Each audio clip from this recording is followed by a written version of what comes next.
What's up, everyone? Welcome to the video. Today we're going to take a look at how to replace the battery in this Toyota 86 remote key fob.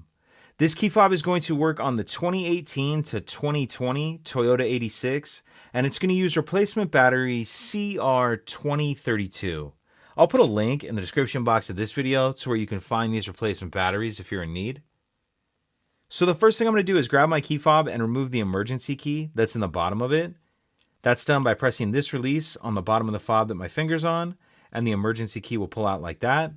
Now if we look at that space where this key just slid out of, taking a look in here, we can see there's this slot right here that I'm touching with the end of the key. And if you notice, this key has a little bit of a lip on it. So what I'm going to do is take my key and push it in that slot, make sure it's all the way pushed in, then I'm just going to twist the key like I'm opening a lock. And as I do that, you can see it starts to open the case. Go ahead and pull the back of the case off like that. And we see our battery right here.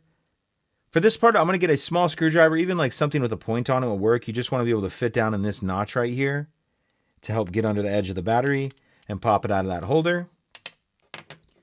Once we get our old battery out, I'll grab my new replacement battery, and you want to make sure that you're installing your new battery with the plus side up, positive side up. I'm going to tuck this edge in first, like that, and then snap it down into place. Then if your circuit board is moved around at all, make sure it's sitting down in that front piece like that.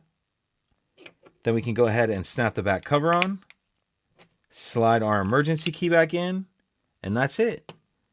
If you could take a second to like and subscribe, it helps us out, and I'd appreciate it. Thank you.